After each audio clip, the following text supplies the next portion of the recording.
Okay, then we will go to our monthly budget report. Deputy Superintendent Scott Jones.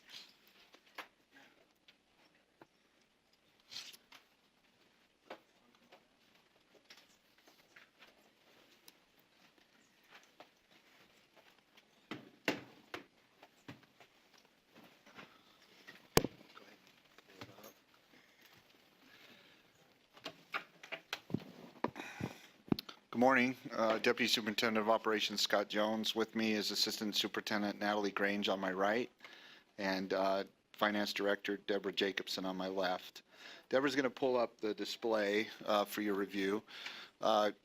You know the process. We make it an integral part of the board meetings to ensure that you're getting monthly updates on our budget. I can say and report for the record that we are well on path to ensure that we are fiscally responsible and able to meet all of our obligations. As has been presented in the past and noted, some of our sections spend quite a bit of money up front during the first part of the fiscal year, start of the school year, professional development programs. Others may not show as much percentage of execution of the dollars until the end of the year. And so we offer this opportunity by displaying for you each one of the sections so that you can see where they're at execution-wise with their respective budgets, and ask any questions of me or my staff along those lines. So with that, we'll go ahead and, it's not going. Okay. So, you know, this is also available in your backup, of course. And I know we're still working on the drill down capability with the emails that you're sent once the budget gets updated by FiNet, you know, for that real-time capability. Jared is available, or IT is available to further develop with you your logon IDs, or, you know, to see if you're connecting well with that. We understand that many of you use different systems or different platforms, so we'll continue to work with you on those aspects. So if you'll scroll down, Deborah, just, you know, these are in alphabetical order by section, of course, so, you know, we don't want to always pick on assessment and accountability just because they're the first one. I like doing so because Darren's new, and so, you know, so everything's good. So is there a particular program that any of you would like to look at today or ask any questions on as far as where we are for Board Member execution? Hanson.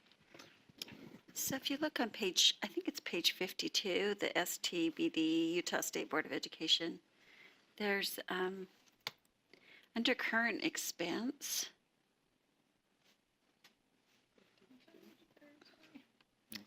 Take your time. I guess it's current month, I guess that's, current expense is, could you explain it to me? I just want to make sure I'm knowing what it is. Yeah, that's a budget category that consists of a lot of the object codes. If you recall, we give you those handouts so you can look on the, and my understanding is they're available, right, Lorraine? Is it mostly Yeah, there's quite a bit state of- yeah. charges to us? Yeah, Okay. well, there's a bunch of categories or object codes within those. So if you refer to the handout we gave you, you can see just how many object codes are in there. So typically the current expense budget category is one of the largest, just by virtue of how much money we put into those for expenditure purposes along the lines of those object codes. So contracts, yeah, contracts is big. So especially, you know, for contract or for sections that have quite a bit of contracts. And is this category itself, is this administration? Is this us? Say again? Just drop down one more page, ma'am. And you could see, you can see the various programs that make up that particular. Okay, Does so it it's make mostly our administration and those kinds of things? Yes. Okay, Yeah. all right. Board offers, the discretionary Right, funds. board office, discretionary funds, all of those make up. Okay, so it's board. Yeah, we're It's our big. board. Yeah. That's what I thought. Okay, Yes. thank you. And that's really what we went to prior to the beginning of this year, a little bit last year, is just a programmatic cost center type approach so that you can see what exactly makes up your budget or any of the other sections' budgets. So, any other questions on this before we move to the discretionary update? Okay, Chair, should I move to that? Sure. Okay, let's move to the discretionary update. Now, remember, this is an integral process. If any of you've been, or as you listen in to the public ed approps meetings and the legislative session in general, there's a high level of scrutiny that's given to our carry forward balances. So these are the carry forward balances, again, that came out of your budget, specifically your section budget, so to speak. And as you know, the drill or the process that we take at the end of year-end close is that we identify those carry forward balances by section, and then we ask them to create a spend plan that they can, go ahead and execute the dollars. I'll defer to the superintendent on her assessment on this too, but I really think that when we were questioned about our carry forward balances as part of the legislative process, we did pretty well. That we were able to articulate that when asked, what we would plead about our discretionary balances or our carry forward balances by Senator Stevenson.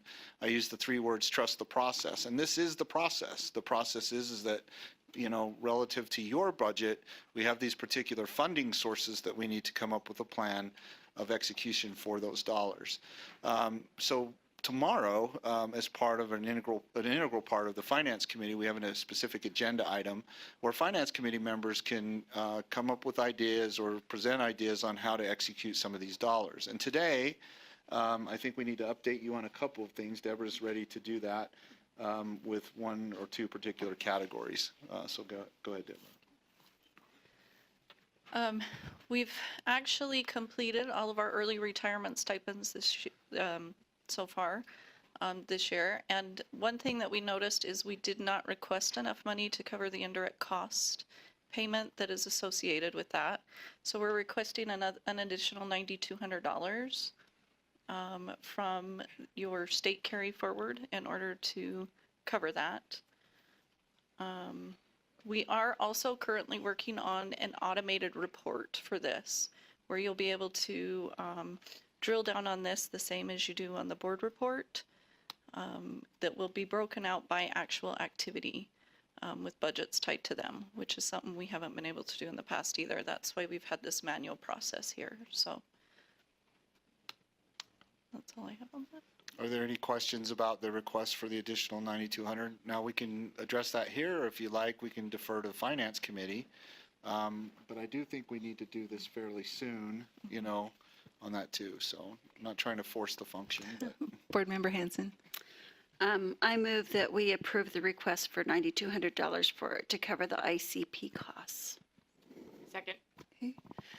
Any discussion to that motion? Okay, the motion was to approve the $9,200 to cover ICP costs. All in favor? Aye. Any opposed? Okay, that passes. Thank you. The other part too is not part 2, but part also, is that tomorrow we'll be discussing, or Cami will provide an update on specific to the $600,000 that you allocated for refurbishment of the building, or all the improvements we're going to make. She's going to run through that with the Finance Committee members. So we're always invested in your time, interested in ensuring that we spend sufficient time on this, because this is a requirement of the board that, or of your staff, that we provide these to you, these monthly budget updates. But there's additional detailed discussion that can occur in Finance Committee subject to Chair Wright's direction, which he's said we will have that tomorrow on that too. The other part is that with the Finance Committee and that particular agenda item, if you as a board member outside of the Finance Committee have ideas on that too, please work with your peers on the Finance Committee, those members, to get those addressed as part of the process on the spend plan, if that makes sense. Any questions or concerns with did you cover everything? Do you need anything? Okay. Anything on the discretionary update to you?